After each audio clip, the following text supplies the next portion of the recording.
Oh, what the hell happened to me? Am I in Galaxy Bug Heaven? Damn it. Welcome back to Hollow Knight, everyone. May the bug circle be unbroken. Where the hell are we? Hi? Mothra! So this episode's kind of short in comparison to the other episodes, mainly because there's going to be little action here, but more context. We're going to get a vague idea. Which this game needed. Yeah. We're going to get a lot more answers than we expect, and we're going to see more about a bit of the backstory of this place in terms of, like, culture and, you know, lore. Lore whores over here. Yeah, I mentioned it a lot in my Darkest Dungeon videos, but I have a huge beef with lore because lore isn't story, it's just facts.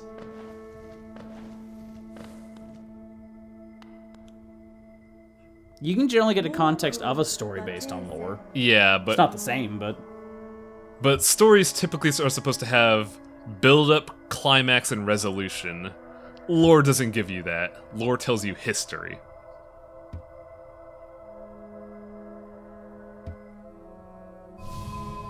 So this is a new and cool weapon that I'm really glad exists. So those three beings sealed you in some sort of ethereal verse dream nail. Yep. We're basically using this to cut ourselves out of the dream prison we were locked in. Welcome to the Hunter's Dream.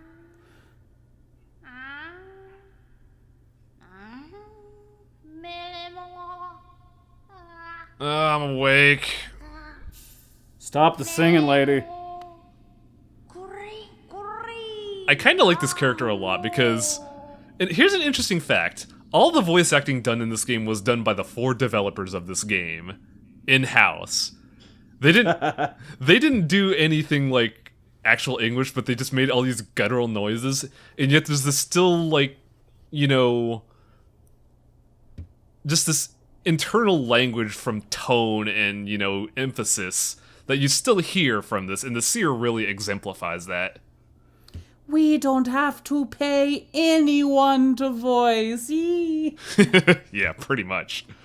Great way to reduce costs, but also it gives, you know, kind of an impressive nature of this. Like, everything was done by 4 people. Also, by the way, here's what the Dream Nail does. You can read people's minds now, and she actively taunts you for doing that.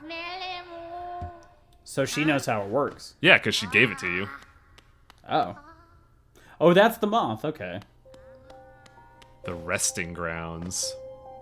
Very nice and spooky area, but Resting ground usually insinuates a graveyard. Mm-hmm.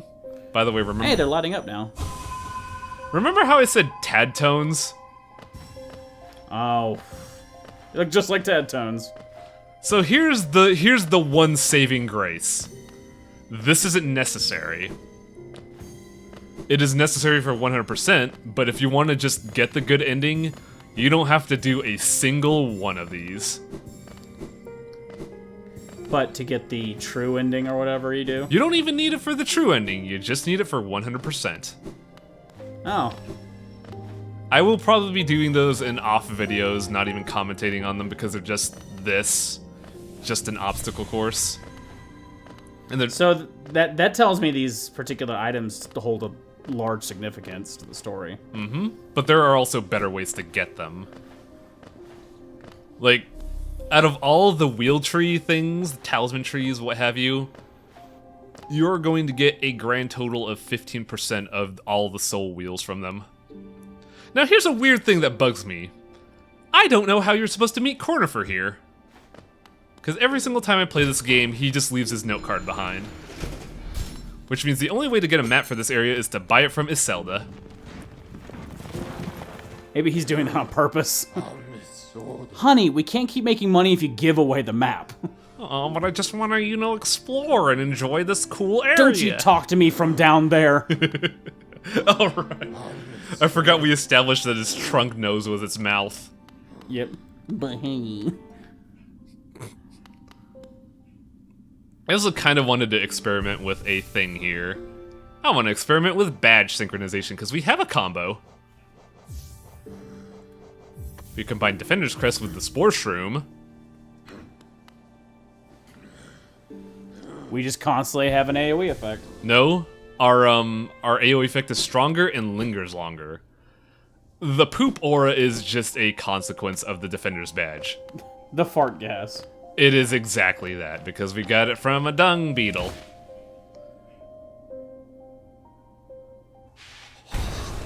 Now, this area is not required for anything in the main game, but there's a lot of bullshit in here I want to show off ahead of time. I don't like that sound at all. Yeah, they punch for 2 damage. It's a good thing to not like that. Fuck off. Oh, nice. Yeah, enhanced spore spawn. Really good. May the power of farts compel you forward. Oh, shit. Fuck. Ah. Oh, you're dying pretty quick now. I hate this place. Ugh. Fuck off. No. I'll think about it. It'd be funny if he's got in the clouds, he's like, dies. It's just because, like, you smell like shit. Bye. Now... You smell just as bad as Johnny Two Shits. Wow, that's a good name. I gotta use that. Johnny Two Shits. Fuck. Oh god, traps. Now, I know this area is not part of the poll, and I kind of included it just because, you know, we had just gotten out of the sewer and we found a way to this area. I figured it'd be a nice thing to show off just to give you a bit more of the backstory. Oh, okay, I figured out why I don't like those monsters. They make the same sound as regenerators from Resident Evil 4. Oh, damn, I don't remember that at all. Also, one thing I didn't know until this LP, there's a body in there. Oh, wow. But for that, we get the Soul Eater. Now, I doubt you'll recognize this, but doesn't the area in that house look familiar? Not really. It looks a little bit like a shell, like one of those snail shells. Indeed. Kind You know who else had a snail shell? The first shaman that taught you Soul Shot. Oh. We found one of her dead sisters. Oh. Yep. Well, just sleepy one at the least. Now, if I remember right, this leads to the worst side quest in the game. So let's do it. No, we are not going to do it, but I do want to show it off. Let's do it, come on! One day I'll get up there, damn it. I don't know, I don't think you will. There we go. Technically you're not supposed to get in here until you have like a certain power up, but you could just, you know, lame it out.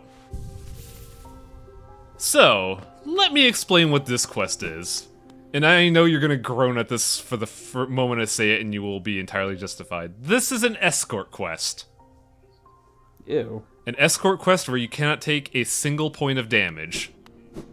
Oh, that sucks. Across 4 areas. That really sucks. One area can transform to be even more awful. If you do take damage, you have to start the entire thing over? The entire thing over. What do you get for it? A mask shard for 100% completion. No. Yup. It's not worth it. I remember getting really mad at this and searching for tips when I first did this. And all I got were comments of, where the fuck is the last mask piece?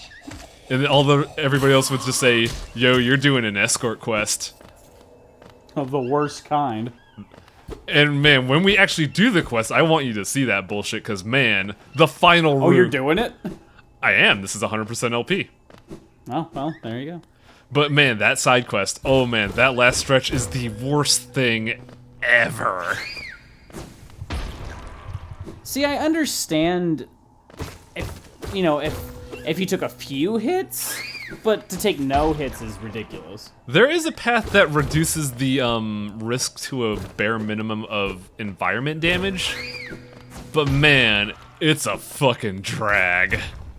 And it's probably also rather stress-inducing. Yeah.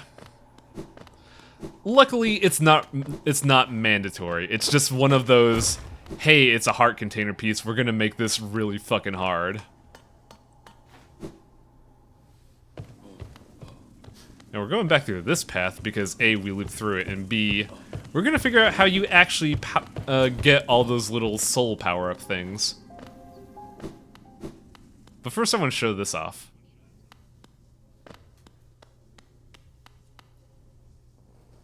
Nice, quiet, very serene.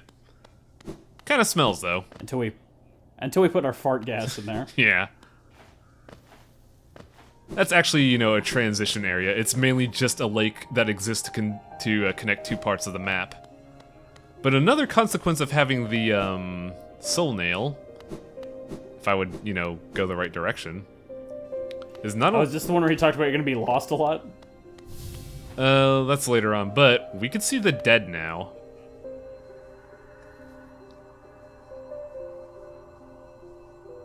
Until time itself sleeps. That's a good line. I like that. Would cut that plague with my nails. So the plague is a physical thing. It's not necessarily like a sickness. Mm-hmm.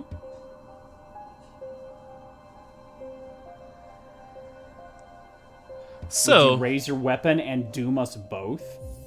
Yep. Behold, warrior fights. These things are very interesting bosses that honestly are just things that they couldn't figure out how to put into the game, so they just kind of made this their own little optional fight thing. This one's not bad. Some of them are fun, some of them are pretty challenging. There's one in particular that I am just god-awful at. This guy, though, is relatively simple. He announces his attack, and he attacks with, relatively homing swords. And he seems he has a timing, so... Mm-hmm. If you just know when to dodge, you could get away scot-free until he does this. Where the fight is just the same. I honestly feel like this boss has squandered potential. Because, those... It's just a double pace, but it's the same. It's not even double pace. Like, he has all those 4 swords and doesn't really utilize them. He should shoot at 2 at a time. I agree, honestly. Maybe the playtesters had a hard time dealing with this, so they toned it down, but I really feel like this boss fight is kind of squandered potential. My thing is, if there's an optional boss you could choose to fight, I say make it hard. I agree. A little bit of a clumsy fight, but we got through it just fine. And the benefit of killing a ghost is? More story. But we'll see. Those who turn against the king are doomed as soon as they raise their weapon. Do not call me a traitor, simply call me a fool. I know you will not flee. Wherever you go, I will be watching. I like that line. Don't call me a traitor, just a fool. By doing that, we get a large amount of soul currency. Soul currency? Yeah, I don't know what exactly to call them. There's a specific name, but I don't care about those particulars. But you get a certain amount of those and then bring them back to the Seer for benefits. Now, keep in mind, it's not a fixed value. Zero only gave us 100, but fights can bring us anywhere between 100 to 500, depending on who you fight. Are they usually relative to how dangerous they are? Mm-hmm. I would still say... Oh, and I just noticed those curling things are trees. Yep. The Seer always strikes me as just a unique and interesting character. It's very different compared... Starts waving our hands. Ah! It's a different, you know, look compared to the rest of Hollow Nest. Like, you see more like a Victorian era style of architecture throughout the whole thing. Then you come here and it's kind of like tribal shamanism. Now, for the first 100, we get money, but the rest range from weapon upgrades, nail upgrades, a unique area, and at one point you have to do a specific amount to get the true ending. Oh, we're free of our stink. Yeah. Defender Seal is nice, but I really don't use it as often. I'm definitely going to show off all the gimmicks, though.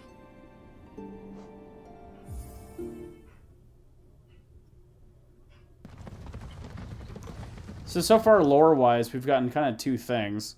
The plague wiped out the civilization. Actually, three things. The plague wiped out the old civilization. The plague itself is not necessarily a plague by traditional sense, because it's physical. Mm-hmm. And the king is not a good guy. Yep. Good work, Travis. But now we're going to go back to Dirtmouth and abuse my power. You're going to read the girl's mind. Read everybody's mind. But yes, I'm going to start with her, because it presents the perfect opportunity. Also, this is getting weird, man.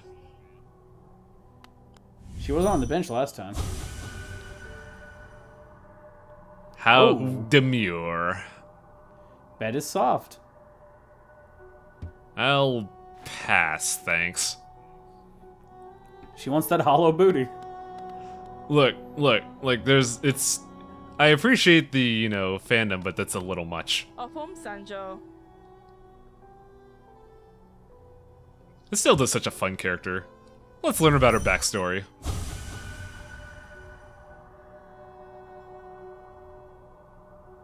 So, She's a warrior.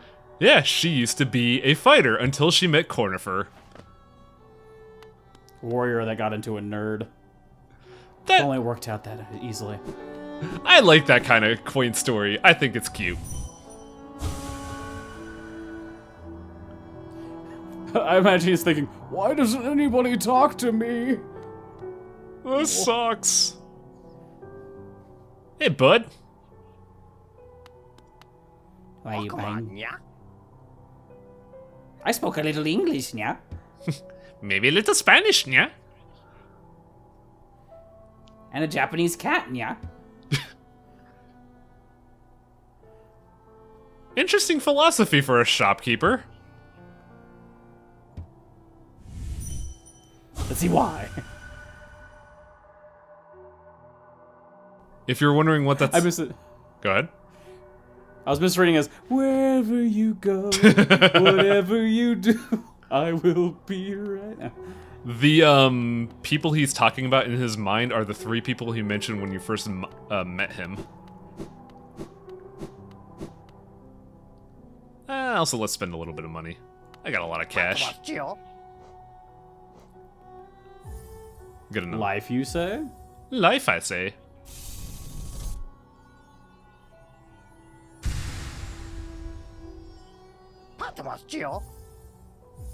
Oh, and luckily he only sells them one at a time, so you can't just grind for coins and boost yourself to ridiculousness. Mm-hmm. The devs of this game have a good head for balance.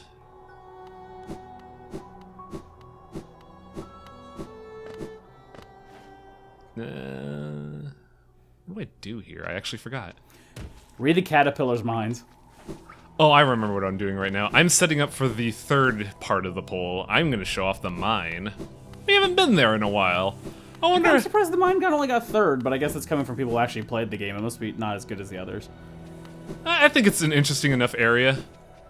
Though, we haven't checked up on our little miner girl, have we? Nope, not in a while.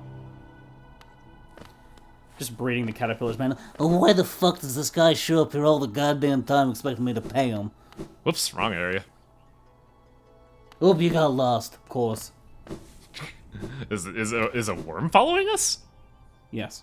The mob always watches. Where's the singing? She's done. Good.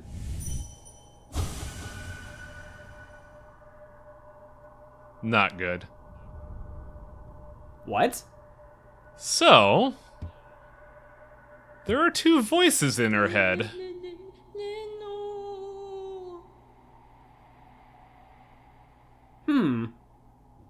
That's weird. She's hollowing out. Hey, hey! Something is telling her to kill the hollow one. Something.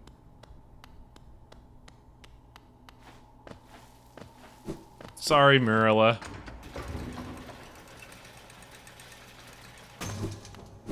Now, does that change depending on when you show up to the mines? Are there, like, triggering events where you might be able to see earlier than that? I think so, but I never get everything right. I always mess up her story, because there is one last story flag that I can never trigger. For me, she always gets stuck in that state. So something's telling it to kill you. Yep. Does that tell that there will be more people that run into this problem? Possibly. But it also tells one very important thing. Whatever's plaguing these people is sentient. Yep. So now we're aware that this plague that took 3 dedicated people to seal within their dreams thinks and hates us. And hates us means hates the hollowed one.